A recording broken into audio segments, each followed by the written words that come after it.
Hello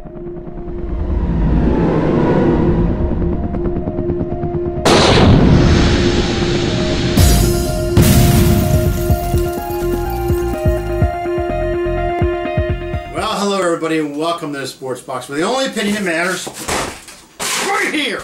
I am Mike Aletta, aka Hamilton Mike, along with my partner Brian the Ranger Retard, bringing you another solid special of NFL teams for all the fans.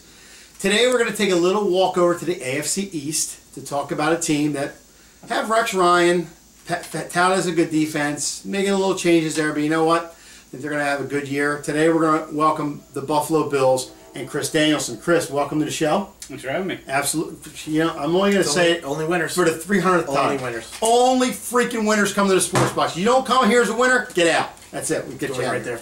That's it. See, Brian knows already. He's only been here a little while. Brian, stab me. Let's talk Bills. Buffalo Bills. So they finished 8-8 last season, third in the AFC East. Did not go to the playoffs. They had the #1 rushing attack in all of football, but the number 28th passing attack. Defensively, they were pretty average. 16th against the run and 19th against the pass. Probably numbers that you would think are a little low, given that Rex Ryan's the head coach there. They did try to address their defense in the draft, drafting Shaq Lawson, defensive end out of Clemson, with the 19th overall pick. Not a lot of movement in free agency. Recently added Reggie Bush to go to their running back stable. They did lose Mario Williams and Leotis McKelvin in free agency to other teams. So Rex Ryan's first year in Buffalo, pretty interesting. Made a pretty big splash. They traded Kiko Alonso to Philadelphia for LaShawn McCoy, and that probably was, I mean, hey, Kiko Alonso's going out of Philly, and McCoy helped the league's #1 rushing attack be very, very effective. Nice trade. Tyrod Taylor was a surprise to become the starting quarterback there in Buffalo. He played unexpectedly well, though the air attack was one of the worst in the league, despite the fact that Sammy Watkins was a very high pick a couple years ago, not as effective as maybe people would have thought he would be at this point. Shaq Lawson out of Clemson is a big addition to their defense. Rex Ryan loves those pass rushers, and really, Mario Williams going away, they needed to get another big stud to replace his production. Not a lot of huge weaknesses on this team, but there is an expectation from improvement from the Buffalo fans. They have not been a playoff team since a moment you probably want to forget, back in 1999, the Music City Miracle. They're looking for a team to finally take that next step. Oh, God, he went there. Hold on, let's go. Hey, oh, my God. We can only speak factually. That is the last time they played in the playoffs. So, Chris, it's been a while since the team got in again. It's a team that I think is solidly on the upswing. Tyrod Taylor is the quarterback. Tell me a little bit about how confident you are in a guy that really came into his own last year. I'm very confident in Tyrod Taylor. I think that a lot of what you saw from him last year in terms of the numbers are due to Greg Roman holding him back a little bit and keeping the leash on him, and he's known as a running offensive coordinator. So, but if you look at when he threw the ball and where he threw the ball, he had one of the best passer ratings on the deep ball.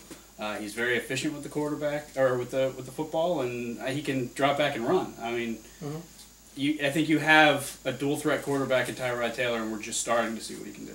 Yeah, you mentioned Greg Roman and the preclusion to want to run more than pass, or the predisposition. LaShawn McCoy had a great year. They have depth behind him in Carlos Williams, and now again in Reggie Bush that they just added. But Sammy Watkins, again, a guy who was taken very, very high with a lot of talent. I don't think he's really scratched the surface into what he can do. Do you think that's more him or more, like you mentioned before about Taylor, the offense and the way it's structured? I think it's scheme. If you look at what Greg Roman did with San Francisco, he was more of a running type of offensive coordinator. That's where his bread is buttered. You know, with Frank Gore and Colin Kaepernick had his best production out of with Greg Roman. I think that Sammy Watkins is absolutely a standout wide receiver. He is a #1 wide receiver, and I think he's going to continue to be. But you got to build that chemistry. You got to build that chemistry. You got to get the reps in, and they have to become more confident in Tyrod. I mean, he was in a three-man position battle last year at quarterback. That's right. He came from backing up Joe Flacco. It's not like he was Carson Wentz coming in, or one of the other first-round quarterbacks where they're just going to see what he can do. He was very much uncertain. Yeah, people forget that he did spend all that time behind Flacco with Harbaugh down there, so it wasn't as if the guy came out of nowhere. And it's funny, you look at Sammy Watkins, here's a guy that's drafted high, and like Brian said, I don't think he scratched the surface, but a lot of injuries have bothered him, hamped him a little bit. I think that if he could stay upright on the field, he could be, you know, top 10 wide receiver in this league without a problem. And really help them out. I mean, you look at him and you're thinking, oh, okay, well, the passing attack's not that bad, but then you look at the 28th in the league. I mean, something's not right there. You talk about the defense, talk about the departure of Mario Williams. You know, like you said, you brought in Shaq Lawson, who unfortunately can't shoot free throws like Shaq. But you know, I think it's a good move to bring him in. You address a need that's a big need that left. Overall, their defense. How do you feel their defense? Did they make the right moves to you know, stabilize that defense again? I mean, it's a rep-trying team. I think they made the right moves. I think they got caught with a bit of bad luck. Their first round draft pick is going to miss significant time. Jack Lawson with an injury, and recently Reggie Ragland went down with injury. But they did pick up Brandon Spikes, who had good production with New England last year, and good production with Buffalo the year before that. And he does fill that run-stopping linebacker role. And plus, there's not much out there. It really is. I mean, it really is, yeah. But they still have Marcel Harris. They still have Kyle Williams. Yep. They still have Manny Lawson. They have people that can get after the quarterback. I think last year there was an issue of scheme within the team and just their character and the way that it went. There was a lot of clashing, and I think that Mario Williams was absolutely a stud, but he was a big part of that in the locker room. He did not buy into the culture that Rex Ryan wanted to bring in. And it's funny, we talk about Buffalo as unlike a lot of teams in the league, defensively I think they're solid. They're a fine team. They can slow down opponents. It's just that last year they had problems with Sammy Watkins staying on the field, and Tyrod Taylor, like you said, maybe not in the right scheme, and sputtered at times. There was opportunities for them to get back into games, to take the lead, to hold leads, and you know, unfortunately they just couldn't get it done. But I think they're definitely going to bounce back this year and have a semi-decent year, especially with that defense. Plus now they've got Rob Ryan in the mix. So there's a lot of defensive minds going on there, and I'm excited to see what they're going to do. Yep. Back on the offense, Sammy Watkins obviously gets a lot of the attention because he is so talented. On the opposite side, though, they've kind of used a couple different guys there as number 2 receiver. It was Robert Woods at one point. I think it was Percy Harvin at one point. It's been kind of a bit, not necessarily like a turnstile or a revolver, but it hasn't really been a lot of consistency out of that spot. Do you see somebody like, you know, grabbing the brass ring there and being a legitimate number 2 behind Watkins this year to help Taylor out? I could see Robert Woods taking that spot. I could definitely see. You know, obviously, Percy Harvin is a very gifted athlete, but he had injury problems. Part of a nut job, but you know. Oh, absolutely. A lot of injuries. Yeah. I don't even know if he's in football this year, but it's. That would be a no. It's in terms of their wide receivers, they did draft a guy in the later rounds, tall. His name escapes me, but I think really where they're going to need to get that production out of is Charles Clay, the tight end position. Yeah. And he's a guy who came in to replace Scott Chandler, who went to New England. And Clay is a guy that you know was used somewhat okay in Miami, but again he left when Cameron showed up. So that is a spot that I think, you know, for a guy like Taylor who maybe isn't a deep ball thrower as much, that safety valve that all the quarterbacks love, the tight end, I think you might see a big season out of Clay. And talking about that, it's funny when we did the Washington show, we said the exact same thing, how Cousins is the kind of quarterback he is because he has the pieces around him. He's got a tight end that can make a difference in Jordan Reed. He's got the running backs there. He's got the wide receivers that can fall off. And I think Buffalo's in the same boat. If Charles Clay can make that difference for Tyrod Taylor, I mean, it's another guy you got to cover, another guy who can get downfield and get to the middle of the field. But the one main difference is you're going to go to the schedule right now is the teams that Buffalo has to play versus Washington. And Washington's a horrible division.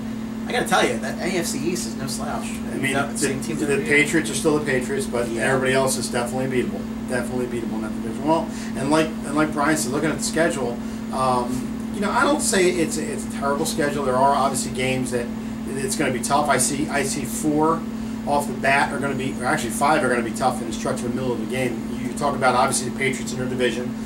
Is going to be a tough game with Brady back. I think Brady's going to be on the mission, so that's going to be a tough game for Buffalo. Although they play him tough in Buffalo, so that might not be that tough of a game.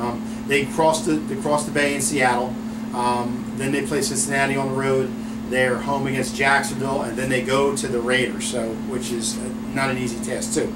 So with that in mind, Chris, what about that stretch right there? Do you see that as a make or break for the Buffalo Bills to make the playoffs, or is that going to be a stretch where they survive? They could probably, you know, weather the storm.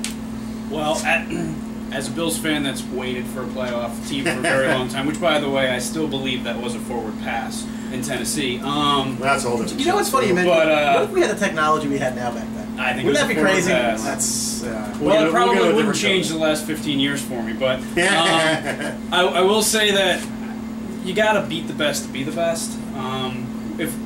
If they're not the kind of team that can go through that stretch, I'd rather know. I'd rather them be exposed and find out where they need to address their needs. I'm not somebody that wants to see my team get into the playoffs and then be a one and done. Sure. So although it's been a long time, and a playoff berth certainly would be something that I want, and that we all want in Buffalo, I want to see a team that can take it all the way. I want to see a team that can get in. So yeah, I see it as potentially being an issue, but if it is, it's not the biggest. Okay. Yeah, I mean, but it's true. I think you'll see what that team is made of. Right. If they can get out of that early stretch with the Jets, the Cards, and the Pats again, that they're going to get Brady at home. I mean, actually, the Pats at home without Brady. Right. So that's great for them. If they can go 2-1 in that 2 to 4 week stretch, that middle of the schedule that you noted might not be as difficult. But if they're in a losing record coming into that Week 8 game, they might be staring at a pretty high. Well, and after that, if they get out of that 2-1, I can see them beating the Rams. The Rams are in a lot of turmoil right now. Sure. I can see them beating the 49ers. They're in a lot of turmoil right now. They always play the Dolphins very hard. Mm-hmm. Those 2 games at the end are the ones that I worry about, and with the Patriots and the Seahawks going into the bye.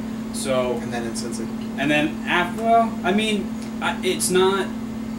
I look at those games and I don't see any absolute. All right, I'm putting that on my calendar as a win. But I see all winnable games. It's fair. In the LA game, don't count the Rams out, only because the Rams, yes, they are a team in turmoil, but flying east to west is a tough thing with time changes. So that screws a lot of teams up. But like you said, if they can do well in the first part of the season, which there's some winnable games in there definitely.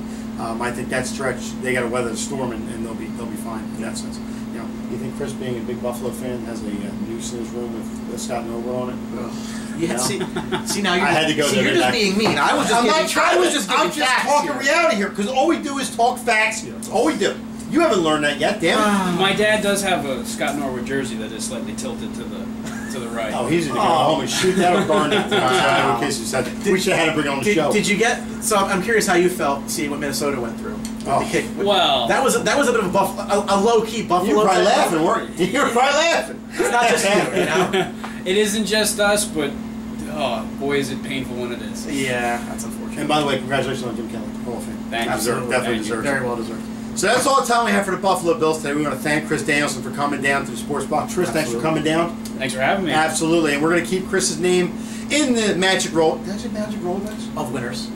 Only That's a big Rolodex. The winners Rolodex. That's right. So if anything happens with Buffalo and down the road, we want to bring him back, get him on the phone. He's our affiliate. Is that a good deal, Chris? Sounds good to me. Attaboy. So thanks for watching. Got some good things coming with the Sports Box. And make sure you're following us on all social media. We're on Facebook. We're on Twitter at Sports Box Show. Listen, we want to hear from you. We want you to, share it with your friends. Share the wondrous nature of the Sports Box. We're like flies on shit. We're everywhere. Was that profanity again? There goes the rating. There goes the rating. Love the rating. So write in. Tell us that we said that so we know you're out there. So at the Sports Box, the only opinion that matters is right here. Thanks for watching. See ya. Don't forget to subscribe.